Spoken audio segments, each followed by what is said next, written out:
I am the one that when winter comes and everyone else's grass is drying, I plant winter rye because I need to be in the yard. That's my affection. But at the same time, right now, my yard is a catastrophe. It is horrible. It is embarrassing. But it's not my fault. We are in a drought season before this week. We are in a drought season, and everything dependent upon the rain is drying and dying. So you got to know what season of your ministry is a drought season. Wow. And if you don't have a plan to bring in irrigation, don't get mad with heaven when your ministry dies. My God. You knew summer was a season of drought. My God. So even with fall, we see things begin to come back to life and things begin to settle in for winter. Do you have a settling season? Winter, generally, everything begins to freeze. When your finances are frozen, do you have a way and a means to survive? When spring comes and everything begins to bud, are you saving because you know the drought is coming? Yes, sir. What are your ministry seasons of finance? And how do you manage those seasons with intentionality? What is your strategy for manipulating those seasons? I may not change the season, but I can be like an ant and prepare for it. Yes, sir. Yeah. So what are your strategies for managing those seasons? Here are just a couple simple strategies that we use at the City Church of Goldsboro. Number one, I know that Mickey, Minnie, Winnie, the Pooh, all of them are getting church resource. So I don't even need to be crying in June and July because the giving got low. I prepare for it in April. So every Easter, we have an opportunity of over and above giving.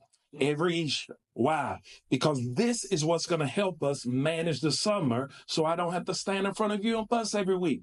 Yes. I'm manipulating the season. Everybody understand that? Yes. So, summer comes, everybody goes away. How do you get them to all come back? When do they come back when they get ready? Some of us are still calling people. They came back 2-3 years ago. All right. So what do? Generally, the week after Labor Day, second weekend in September, we have a welcome home weekend. This is my way of telling my entire house, come back. Yes. It's time to come back. Summer's over. Disney doesn't determine when summer ends. I do. Summer's over. Come on back in here. I got something for you. All right? That's my way of manipulating the season. We generally get to December and we do a second over and above giving.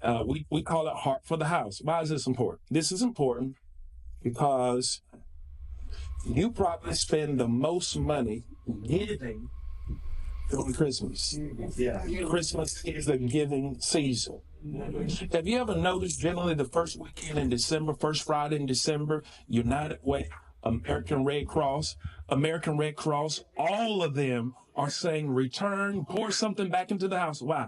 Studies suggest that across the world, people are most generous in Christmas. Yes. Yes. So if others are asking my house for more, why ain't I asking too? Why? So when Christmas comes and you have put all your money into Apple, you put all your money into Nike, you put all your money in this other stuff for your children, I don't have to cry because I prepared for the season. I manipulated the season. So how are you manipulating the seasons financially to be able to survive and thrive? If you don't do this, you will end up resenting the same people you've been called to help. My God. My God. Because being in full-time ministry, when you say no in giving of your resource to the house, it impacts my children's ability to be able to eat. So I take that personal. Absolutely personal. And if you're not able to prepare and to communicate, you will resent the same ones God has called you to help.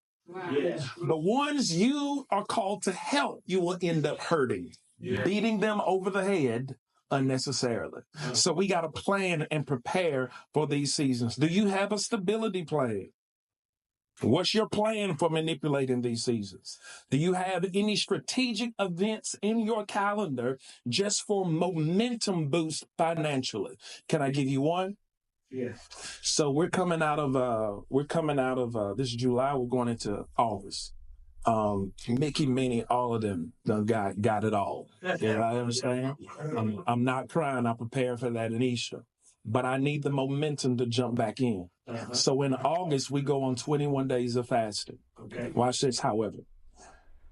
In January, we fast from food. In August, for 21 days, we fast financially. Mickey done got you. You ain't got nothing left. So now let me help you build your account back up. Because when I help you build yours back up, you can help the house build ours back up. That's good. Here's a question I want to ask. Do you model a love for their financial health and literacy over and above what you can receive from them? Our houses are smart and brilliant. They can tell when your only passion for their financial growth is because of what you need, instead of you believing God's going to do exceeding abundantly in their life and not just in the ministry. So when we go through this financial fast, I'm not just saying don't buy nothing. I'm saying for 21 days, I want you to look over your finances altogether. I want you to reestablish your budget. I want you to see how much money you're throwing out the window because you just lost it in the 2 months of summer.